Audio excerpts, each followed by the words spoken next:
The Broussard line really seemed to set the tone for the game and carry that over. The other night it was the Duchesne line. What are you seeing from your combinations now? Yeah, it's been a while. It's a lot of good combinations. I think our first period in Toronto, not going as well as we would have liked it. The one good thing about it is I moved Smitty on that line. And from that moment on, since then, every game, every period, they've been great. They've been hard defensively. They've been hard offensively. They're clicking. They're doing all the things that we want them to do. So they've been the most consistent for sure. I also like the Pajot, Payarvi, and Pyatt. They've been great together. They like playing together. They've been really solid. They play against the first lines, and Payarvi's really bringing us reliability, smarts, all the small details that you need. He doesn't panic. He's using his body with the puck, without the puck. He back checks. He's in the right places. Like he's a really good addition for us. I mean, it's a quiet one, but for a coach and for a group of individuals, it's exactly the type of individual you want on your team, and so it's been good for us. And obviously, I think Duchesne played another good one tonight, another solid one. So, and I really like McCormick and Dumont came out and going after them and finishing checks, giving us momentum deep in the offensive zone, playing on PK and Shore as well. So, yeah, we got contributions from a lot of guys, but I thought Cease tonight was terrific. If you look at him, it was just an unbelievable game. Burrow's continuing to improve, Chabot's continuing to improve, and so a lot of good stuff. A lot of people were curious to see how Ceci would respond with a new partner. What have you seen from him since Phaneuf's departure? He's playing great. I mean, it's not because Phaneuf is gone that he's playing great. He's had games like that before. We've tried different things. We had Harper there. We had Burrow there. We had also Chabot a few times there. We had different guys, and it doesn't really matter who's played with Cease. I think he kept his consistency, and this guy's continuing to develop. Definitely is. So those young guys, even Cease is not an old guy. If I'd say defensemen start to really come into their own, usually around 24 years old, and except if you're a superstar. But the rest of all the defensemen at 24, they start to become what they're going to be, and we can see this guy grow. So it's really good to see, and I really like Burrow's game. Burrow's game was like that, before he got injured. He got injured and. At that point, I think we were 8-3-5, at the beginning of the year. And, when he got injured, it hurt our team. But, him being back really reminds us how he was at the beginning of the year. He was doing it both. Offensively, jumping into the play like we've asked him, and defensively and physical and everything. So, again, another great game again tonight on that respect. So, a lot of good stuff from a lot of players. You point out some of the blue liners, but you got lots of production from the blue line this afternoon. Mm-hmm. What are you seeing the way that they seem to be stepping up and making plays of late? What do you like about those pairings now? No, we've been. You see, we got to watch out for results versus what the guys were doing before. It's not because the guys were not making plays before. There's two things. One, some were young and still growing, Chabot included.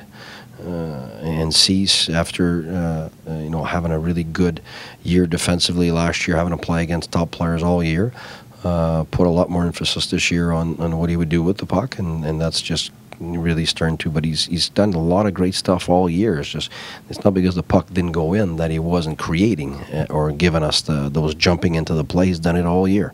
It's just once you become accustomed to doing those things, you gain fractions of seconds in terms of how you need to do it to finish or help others finish, and that's just what's happening. Same with Chabot. Chabot's done those things like he did tonight, but now he's getting a bit more poised doing it. He's catching when to do it and when to come back. And it's just those guys are continuing their growth, and because we see the growth and we see the result that come with it. You can't ask Chabot to come in when we're on that road trip and for a month and say, okay, you be the guy you're going to be in 2-3 months and a year or 2 years from now. That's just a normal process. So what you're seeing right now is just the second, maybe third step of his development, and it's moving forward. But our blue line is Oduya is a guy that I think in the last 3 weeks probably is really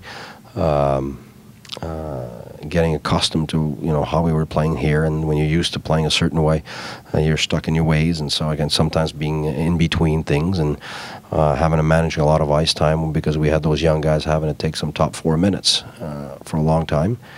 Now when you push people back in their chair, well, they have a tendency to do things really well. And you can see him and Eric have done well for a while together now. So, yeah, it's chemistry over time. That's what it is. And so me, the first, I'd like the things to work right away. But that's just the way it works. Same with Duchesne. You like him right away to feel comfortable. That's not the way life works. And so right now you see Duchesne outstanding. And that's what we felt that he would be at some point or another. And it's been like that for a while. But it took some time. Sometimes you take the detour you have to take and to get to where you want. And you hope it's a quick detour. And right now we're trying to make it as quick as we can. C'est un effort de 60 minutes venant de toute l'équipe cet après-midi, mais plus particulièrement, je veux parler des défenseurs. 5 sur 6 ont récolté au moins 1 point dans le match d'aujourd'hui. Est-ce que, premièrement, pour vous en tant que coach, ça doit être quelque chose de très plaisant à voir, mais aussi pour les attaquants, est-ce que c'est quelque chose qui, je ne veux pas dire enlève la pression, mais enlève des responsabilités offensives sur leurs épaules? Non, je pense que dans le hockey d'aujourd'hui, l'implication des défenseurs, c'est essentiel. C'est plus comme c'était avant. Des fois, tu avais un joueur dans une équipe qui avait des Raymond Bourque, des joueurs comme ça, des Paul Coffey qui sortaient du lot. Maintenant, aujourd'hui, la Ligue nationale, c'est l'implication de tous les défenseurs en sortie de zone, en transition, sur la ligne bleue. Il y a beaucoup de mouvements, il y a beaucoup de permutations, de rotations. Ce qui fait que tes défenseurs ont besoin de mobilité, puis ils ont besoin d'être capables de voir ces opportunités-là, puis de manœuvrer à travers ça. Alors, nos joueurs en ce moment, même les gars comme Burrow, qui était supposé être juste un gars défensif, on lui demande de participer à tout ça, puis il est vraiment en train de se développer dans ce sens-là. Mais l'implication des défenseurs, c'est primordial. Si tu regardes toutes les meilleures équipes, c'est ce qu'ils ont. Tu regardes la grande force de Nashville, c'est la défense. C'est le fait qu'ils ont 4 puis 5 défenseurs qui sont capables de se promener sur la glace avec la tête haute, avec des lancers au filet, des tips, des permutations, des rotations, tout ça. Ce qui fait que c'est pour ça qu'ils sont si bons que ça. C'est la qualité de leurs défenseurs. Puis il y a d'autres équipes dans le national que c'est comme ça aussi. Si tu regardes Los Angeles, je pense qu'ils ont gagné, tu voyais bien la qualité de leurs défenseurs. Puis nous, c'est ce qu'on essaie de développer. Parce qu'on n'est pas là exactement encore, mais on pense qu'on est en voie de développer un nombre nécessaire de bons défenseurs qui sont capables de autant attaquer que défendre. Mais comme on a dit, ça prend un peu de temps, mais on prend le temps que ça va prendre pour développer ça. Puis on voit vraiment aujourd'hui.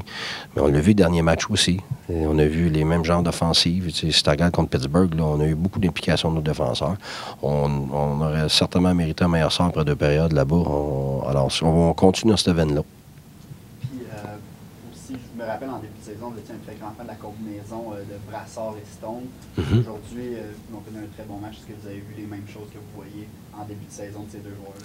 Oui. Mais tu sais, comme j'ai dit, ce qui s'est passé pendant qu'on a eu un mois difficile, on est obligé d'essayer des combinaisons différentes. Puis on a eu des gars blessés, on a été obligé de patcher un petit peu partout. Fait que ça nous a éloignés de ça. Tu sais, aussi Duchesne avec Stone, tout ça pendant ce temps-là, pour finalement revenir à ça. Mais il y a eu Brassard qui a été blessé, il y a eu Stone qui a été blessé, tout ça. Mais ça, cette combinaison-là, on le sait qu'elle fonctionne.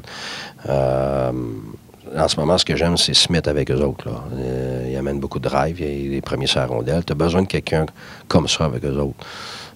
Quand ça fait juste jouer en périmètre, là, soft puis skill, là, ça fonctionne pas. Brass puis Stone, ils ont besoin d'un gars qui drive avec eux autres. Puis quand ils ont ça, ben, ils sont capables d'avoir de l'espace, ils sont capables de s'en créer, ils drive avec eux autres. Fait que moi, cette combinaison-là, depuis la 2e période à Toronto, c'est exactement ça qu'on avait en début.